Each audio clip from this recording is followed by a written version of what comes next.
Alhamdulillah, amma ba'd. Puji syukur kehadirat Allah Subhanahu wa taala atas segala limpahan nikmat yang tiada terhingga. Nikmat Allah Subhanahu wa taala senantiasa tercurahkan kepada kita seluruh makhluknya dan tidak pernah terhenti walaupun hanya sekejap mata. Kemudian salawat beriringkan salam kepada Nabi kita tercinta, Nabi Muhammad sallallahu alaihi wasallam. Bapak-bapak, ibu-ibu, jamaah Masjid At-Taqwa, jamaah salat zuhur yang semoga diberkahi dan dirahmati oleh Allah Subhanahu wa taala. Alhamdulillah, di siang yang berbahagia ini insyaallah kita akan melanjutkan kembali pelajaran kita yang terhenti di bulan Sya'ban. Dan mudah-mudahan untuk kedepannya Allah berikan kita taufik untuk bisa melanjutkan pelajaran di dalam Kitabul Jami', bagian dari Bulughul Maram yang telah disusun oleh Al-Hafiz Ibnu Hajar Al-Asqalani rahimallahu ta'ala. Sebelum kita melanjutkan pelajaran kita di dalam Kitabul Jami', sejenak kita mengambil pelajaran atau bekas-bekas ibadah kita, apakah itu ada bekasnya atau tidak di bulan Ramadan. Masyiral muslimin wal muslimat rahimani wa rahimakumullah, ketahuilah bahwasanya kita beribadah kepada Allah Subhanahu wa taala tidak memilih musim. Tidak memilih musim tertentu atau bulan-bulan tertentu, akan tetapi kita senantiasa beribadah kepada Allah Subhanahu wa taala. Karena ada suatu kaum, ada seseorang dari hamba-hamba Allah yang dia semangat, dia beribadah, dan itu bisa meningkat hanya di bulan Ramadan saja. Alhamdulillah, dengan puasanya, dengan qiyamnya, dengan tilawahnya, dengan sedekahnya dan segala macamnya, itu bisa mudah di bulan Ramadan. Akan tetapi setelah Ramadan berlalu, tidak tampak bekas-bekas ibadah yang telah dilakukan di bulan Ramadan, yang telah Allah berikan taufik untuk mengamalkannya. Orang-orang yang semacam ini, kaum yang semacam ini disebutkan oleh ulama kita bahwasanya bi'sal qaum, inilah seburuk-buruk kaum. La ya'rifuna Allah haqq, dia tidak mengenal Rabb Allah Subhanahu wa taala secara benar, karena dia mengenal Allah illa fi syahri Ramadan, karena dia mengenal Allah Subhanahu wa taala hanya di bulan Ramadan saja. Rabb Allah Azza wa Jalla yang kita sembah di bulan Ramadan sama dengan Rabb di bulan ini, di bulan Syawal, sama dengan Rabb Tuhan di bulan Zulqa'dah, Zulhijjah, Muharram dan sepanjang tahun sama. Namun mungkin karena bekas-bekas latihan kita, taufik dari Allah Subhanahu wa taala, kita mengamalkan di bulan Ramadan yang biasanya kita bisa optimal di bulan Ramadan. Akan tetapi setelah Ramadan berlalu,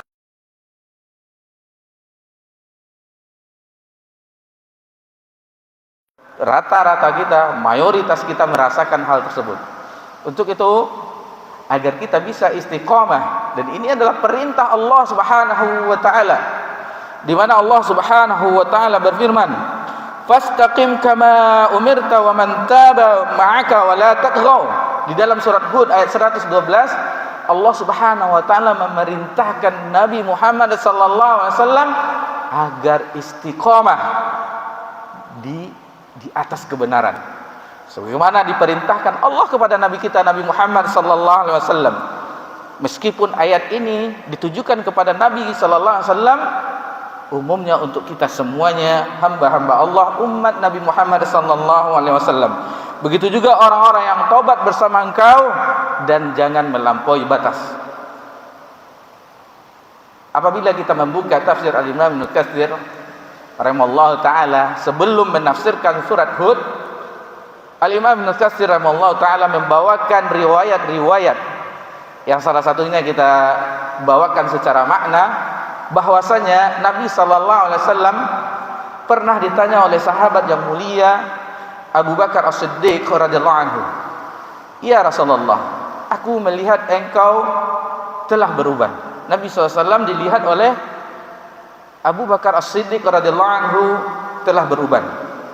Lalu Nabi SAW menjawab pertanyaan dari sahabatnya ini, bahwasanya yang membuat dia beruban, yang membuat dia takut, salah satunya suratul Hud wa akhawatuha, dan saudara-saudaranya seperti surat Al-Infitar, surat At-Takwir, dan di rata-rata di Juz Amma itu ayat-ayat yang berkenaan tentang hari kiamat.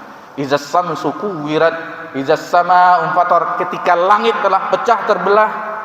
Itu salah satu di antara surat-surat yang membuat Nabi SAW takut hingga beruban. Dan salah satunya adalah perintah untuk istiqomah. Dan alhamdulillah Allah berikan kita kewajiban, di antaranya salat wajib yang minimal 17 kali dalam sehari dan semalam. Kita meminta, berdoa kepada Allah Subhanahu wa taala, ihdinas siratal mustaqim, agar kita diberikan oleh Allah, kita meminta kepada Allah sirat, jalan yang lurus, jalan yang istiqomah.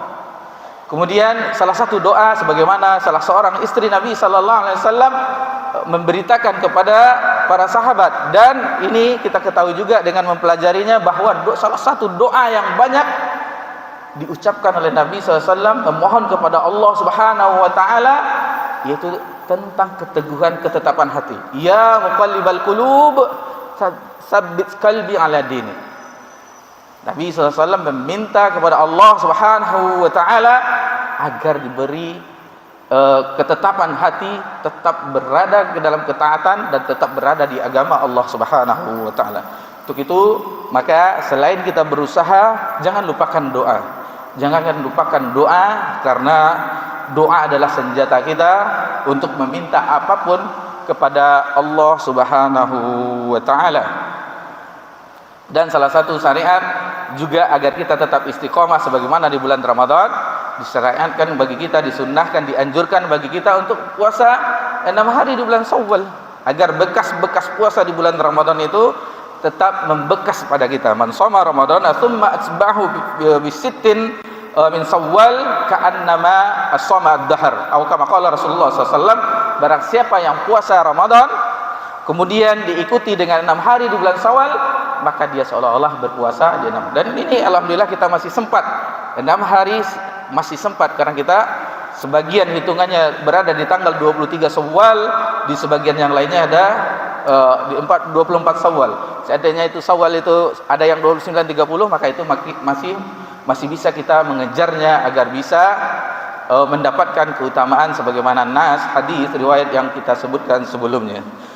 Bapak-bapak, ibu-ibu yang semoga diberkahi dan dirahmati oleh Allah Subhanahu wa taala, kita lanjutkan pelajaran kita di dalam Kitabul Jami'. Kita masih berada di bab albir wasilah, kebaktian, kebaikan dan silaturahmi, tentang keutamaan-keutamaannya.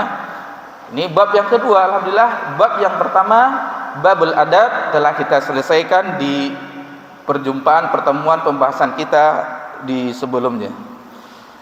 Hadis yang ke-8, wa Nabi Ayyub radhiyallahu anhu anna Rasulullah sallallahu alaihi wasallam qala, dari sahabat Abu Ayyub Al-Ansari, semoga Allah meridainya, sesungguhnya Rasulullah sallallahu alaihi wasallam bersabda, la yahillu li muslimin ayyuhjara akhahu fawqa 3 layali, tidaklah halal bagi seorang muslim menghajar, memboikot saudaranya selama 3 hari, paling lama 3 hari. Di sini lafaznya 3 malam, maksudnya 3 hari 3 malam. Yaltaqiyani fa'yuridu hadza wa yuridu ba'd wa yuridu hadza. Ketika mereka berdua berjumpa, yang satu menoleh ke sana dan satu menoleh ke sini, sama-sama buang muka. Lalu kata Nabi sallallahu alaihi wasallam di akhir hadis ini, khairuhum alladhi yabda'u bis salam, dan sebaik-baik di antara keduanya yang pertama kali memulai mengucapkan salam. Hadis ini muttafaqun alaih, diriwayatkan oleh Imam Bukhari dan Imam Muslim di dalam kitab mereka, kitab sahih mereka berdua. Dari hadis ini kita simpulkan secara ringkas, karena sebelumnya kita telah membahas sedikit pelajaran tentang bekas-bekas bulan Ramadan, mungkin tidak panjang waktunya, maka kita ambil pelajaran dari hadis yang mulia ini secara ringkas. Yang pertama, pelajaran yang pertama adalah dengan ini kita mengetahui akan indahnya agama kita, indahnya syariat Islam, indahnya. Kalau kita mempelajari agama ini, maka kita akan mengetahui tentang indahnya bagaimana syariat yang Allah turunkan kepada kita, kepada makhluknya, kepada hambanya. Dan pernah kita singgung di kajian kita ini, seluruhnya mungkin kita tidak ada waktu karena kesibukan kita, pekerjaan kita, keberkahan yang kurang, berbeda dengan ulama yang terdahulu, banyaknya waktu mereka untuk agama Allah Subhanahu wa taala. Minimal kita yang wajib kita pelajari. Yang pertama yaitu tauhid, aqidah yang sahihah. Ini yang paling wajib kita pelajari, mengenal Rabb kita.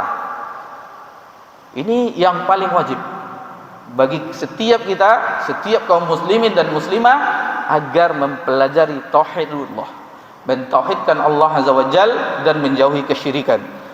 Karena kesyirikan itu ibarat taharah di dalam salat kita. La yuqbalu shalah illa bituhur. Allah tidak menerima salat kita kecuali dengan taharah, dengan keadaan suci. Begitu juga Allah tidak akan menerima ibadah kita apabila kita syirik, berbuat syirik kepada Allah Subhanahu wa taala. Masyarakat muslimin yang semoga wal muslimat yang semoga diberkahi dan dirahmati oleh Allah Subhanahu wa taala. Yang kedua, ibadah-ibadah yang wajib seperti di dalam rukun iman, rukun Islam, salat, puasa, yang lainnya itu wajib. Atau kita di bulan Syawal ini ada yang pemuda yang menikah, maka pelajari tentang pernikahan. Wajib bagi mereka, karena di dalam setelah mereka menikah, mereka akan bersama-sama mengarungi bahtera rumah tangga dengan ilmu. Kalau tidak, maka rumah tangga mereka akan amburadul. Yang satu ingin yang ke sini, yang satu, kalau sama visi misi kita sama-sama untuk mencari kebahagiaan Allah, redha Allah Subhanahu wa taala, maka sama, arahnya akan sama. Lalu yang ketiga yang wajib kita pelajari yaitu akhlak. Dan ini adalah pelajaran kita tentang adab dan akhlak. Karena keindahan Islam itu akan bisa kita lihat dari cerminan tutur kata, sopan santun, adab seseorang. Dan tidak mungkin seseorang itu memiliki akhlak yang mulia tanpa akidah yang sahih. Adapun dia bisa berbuat baik itu bukan karena Allah Subhanahu wa taala. Karena misalnya dia ingin dipilih di pemilu yang akan datang, atau yang lain-lain, ada udang di balik batu, ada maksudnya. Akan tetapi bagi yang memiliki akidah yang sahihah, maka seluruh kebaikannya dan seluruh apa yang ditinggalkannya karena Allah Subhanahu wa taala. Lalu kita juga wajib mempelajari firman Allah, kalamullah, dengan mempelajari tajwidnya, hukum-hukum tajwidnya. Lalu kita menghafalnya, mengamalkannya, mentadaburinya, menjadikan hukum apa yang dilarang dalam Al-Quranul Karim, kita tinggalkan apa yang diperintahkan maka diamalkan. Itulah fungsi yang utama dari Al-Quranul Karim, diturunkan oleh Allah Azza wa Jalla. Yang kelima yaitu bahasa Arab. Bahasa Arab, karena miftahul ilm al-lughatul arabiyyah. Karena kunci dari segala ilmu dalam agama kita adalah bahasa Arab. Tidak mungkin seseorang yang tidak mempelajari bahasa Arab mengetahui, walaupun telah ada terjemahan, berbeda dengan orang yang bisa diberi kesempatan untuk mempelajari bahasa Arab. Lalu pelajaran yang berikutnya bahwa kita ini seluruhnya bersaudara. Allah Subhanahu wa taala berfirman dalam surah Hujurat ayat 10, innamal mu'minuna ikhwah. Sesungguhnya orang-orang beriman itu bersaudara. Orang-orang beriman itu bersaudara. Jadi bukan saudara nasab saja. Saudara satu akidah, satu keimanan, itu juga dijelaskan bagaimana Nabi SAW mempersaudarakan antara muhajirin dan ansar, dan itu lebih apalagi dengan saudara satu nasab, satu darah, apalagi saudara kita itu juga tetangga kita, maka itu haknya lebih banyak dibandingkan yang lainnya. Dan di pelajaran kita sebelumnya di Kitabul Adab, di Babul Adab, di Kitabul Jami' ini kita telah mengetahui hak-hak sesama orang muslim, menjawab salam apabila dia memberi salam, menjenguknya apabila dia sakit, mengantarkan, menyolatkan, menghadiri dan mengantarkan ke kuburan apabila dia wafat, memberi nasihat apabila diminta nasihat, dan menyukai apa yang dia sukai, mencintai apa yang dia cintai, sebagaimana untuk saudaranya apa yang dia cintai untuk dirinya sendiri. Dan masih banyak, dan salah satunya ini dia, yaitu dengan tidak menghajar, memboikot saudara-saudari kita lebih dari 3 hari. Lebih dari itu, karena di antara hikmahnya kata ulama ketika menjelaskan hadis ini, dalam waktu itu kita bisa berpikir, karena sebelumnya kita ego, saya ini kan pamannya, saya ini kan abangnya, saya ini kan bosnya, saya ini begini, dia lebih kecil daripada saya, ini dari waktu itu kita berpikir, terkadang tidak sampai 3 hari pun kita sadar, oh saya yang salah. Tinggalkan segala ego kita, maka tidak masalah bagi kita, walaupun kita sebagai seorang atasan, sebagai seorang kakak, sebagai seorang paman, untuk meminta maaf kepada yang lebih kecil daripada kita.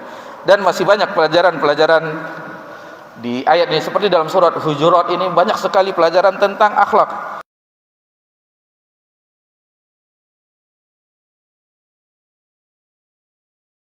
Akan tetapi sebagaimana dijelaskan oleh orang pernah ungkapan, kenapa kalau makan daging kita cepat kenyangnya, akan tetapi kalau memakan daging saudara tidak pernah kenyang? Mungkin karena gurihnya. Kita memakan daging saudara maksudnya menggibahnya, dan itu bukan dagingnya tetapi malahan bangkainya, daging bangkainya, bukan daging yang segar. Wal'iyazubillah.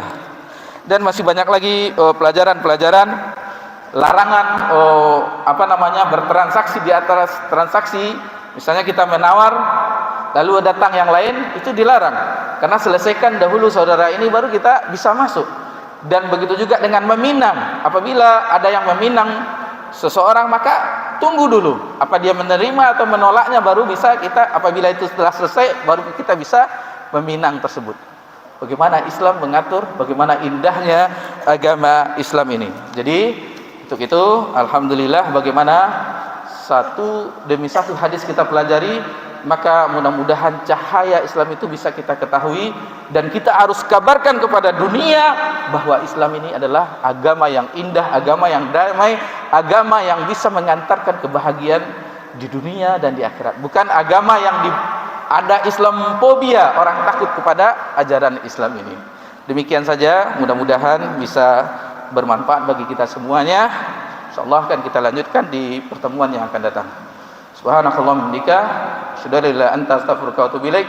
Assalamu ala nabi Muhammad sallallahu alaihi wasallam wa ala alihi washabihi ajmain. Walhamdulillahirabbil alamin. Wassalamu alaikum warahmatullahi wabarakatuh.